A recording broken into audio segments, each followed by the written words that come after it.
Diplomats of this and other nations who used to feel concern when they saw the slightly stooped figure of Dr. Raphael Lemkin approaching them in the corridors of the United Nations need not be uneasy anymore.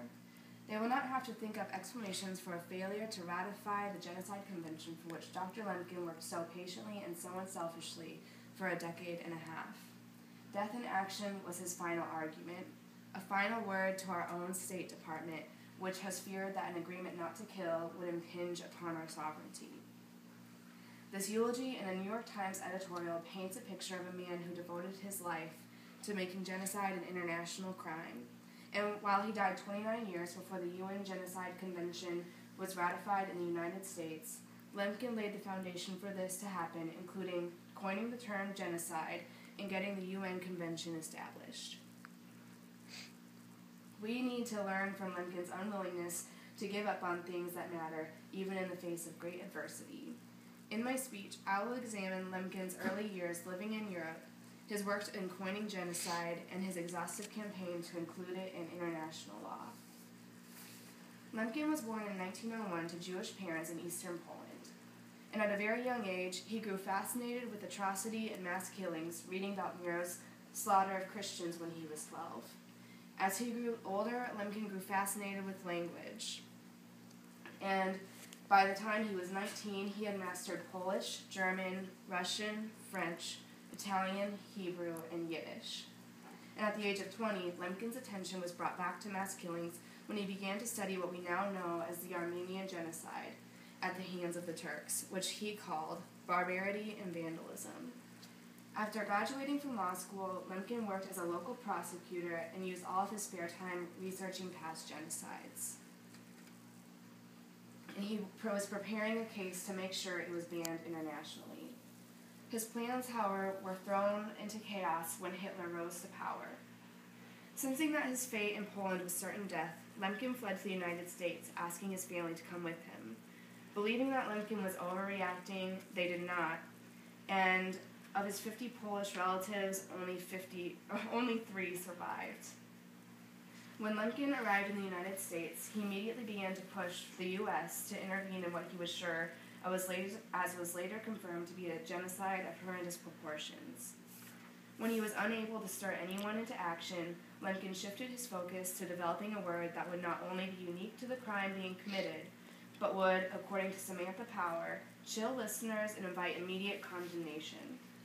In fact, in one of Lemkin's journals, there is a page that includes only the word and moral judgment with a single line drawn between them. In the end, he settled on genocide, derived from both the Greek geno, meaning race or tribe, and the Latin side, meaning killing. By the time Nazi war criminals were being tried at Nuremberg, genocide had been accepted into Webster's dictionary, but not a single Nazi was tried or charged with genocide. This was a crushing blow to Lemkin, but we now know that he was in part successful. He made sure to give us a word that no one would likely forget or take lightly as time passed. After coining genocide, Lemkin turned his attention to making it a crime internationally. Lemkin was often seen practically living in UN headquarters, often commandeering offices of diplomats who were out of town. And many UN workers began to dread the sight of Lemkin chasing them down, often sprinting after would-be supporters, shouting, "You and I, we must change the world." Said New York Times A.M. Rosenthal, "I don't remember how I met him, but I remember that I was always needing him.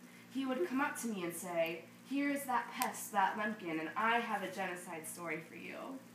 After a 15-year struggle, the UN passed the 1948 Convention on the Prevention and Punishment of the Crime of Genocide on December 9, 1948, with a vote of 55 delegates to none.